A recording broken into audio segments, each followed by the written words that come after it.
આજે તો યશના ડેડી મને ઇલેક્ટ્રિક કાર જોવા માટે લઈ આવ્યા અને આ કાર કઈ છે એ વિડીયોમાં આગળ જુઓ. હેલો મિત્રો, સ્વાગત છે તમારું અમારા મિની વ્લોગમાં. આજે યશ સવારમાં બહાર રમવા નીકળ્યો એટલે વરસાદ ચાલુ થઈ ગયો. તો યશ તો તાંબાનો લોટો લઈને વરસાદનું પાણી ઝીલવા લાગી ગયો, પણ વરસાદ તો છાટા જ આવ્યો. ત્યાર પછી યશ ચશ્મા રમવા લાગી ગયો અને આજે મેં એકલી જ હતી એટલે મેં દાળ ભાત નહીં બનાવ્યા અને ટામેટું અને ભાત બનાવ્યા. એ ખાઈને અમે યશ સાથે સૂઈ ગયા. ઉઠીને ચા પીને મેં શાક રોટલા બનાવી દીધા. હવે અમે તૈયાર થઈને યશ સાથે ચાલતા ચીખલી ફૂડ ફેસ્ટિવલમાં ચાલ્યા. તમે એમ નહીં માનતા કે અમે 2 જ જણા જવાના યશ સાથે. યશના ડેડી પણ આવતા છે બાઇક લઈને, પણ યશને બહુ ઉતાવળ આવી ગયેલી એટલે ચાલતો જ ચાલવા માંડ્યો. પછી અમે ગાડી પર બેસીને ચીખલી ફૂડ ફેસ્ટિવલમાં આવી ગયા. જેવા અમે અહીંયા આવીને ટિકિટ લઈને એન્ટર થયા એટલે અમને 2 ઈવી કાર જોવાની મળી ગઈ. યશના ડેડીએ તો ફટે ફરીને કારને જોઈ લીધી, બાકી એ અમને લઈ આપે એવું લાગે કે તમને?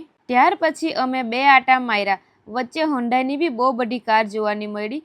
તો હવે તમે પણ કમેન્ટમાં કહી દેજો કે તમારી ફેવરેટ કાર કઈ છે. હવે સૌથી પહેલા અમે ગાર્લિક બ્રેડ ખાધી. ત્યાર પછી યશના ડેડીએ ભગત મુઠિયા ખાધા અને પછી અમે સેલ્ફી પોઈન્ટ પર જઈને મસ્ત એક વિડીયો બનાવ્યો. તમે પણ સેલ્ફી પોઈન્ટ વાળા વિડીયોના શોખીન હોય તો તમે પણ એકવાર જરૂરથી ટ્રાય કરજો. ત્યાર પછી અમે પાછા ફૂડ ફેસ્ટિવલના 2 આટા મારી લીધા. ખાવાનું તો બહુ બધું હતું પણ સમજ નહીં પડતી હતી કે શું ખામતી, એટલે અમે જાદુગરને જોઈને એક પેસ્ટ્રી ખાઈને નીકળી આવ્યા. ત્યાર પછી અમે પિઝા ખાવા માટે ગયા. ત્યાં યશને આ એક્વેરિયમ માને ફિશ બહુ ગમી ગઈ તો બહુ ખુશ થતો છે. પછી અમે પિઝા ખાઈને ચાલ્યા ઘરે, પણ રસ્તે આઈસ્ક્રીમ ખાવાનું મન થયું એટલે અમે અમૂલ પાર્લરમાં જઈને કેન્ડી લઈ લીધી અને ઘરે આવીને કેન્ડી ખાઈ લીધી.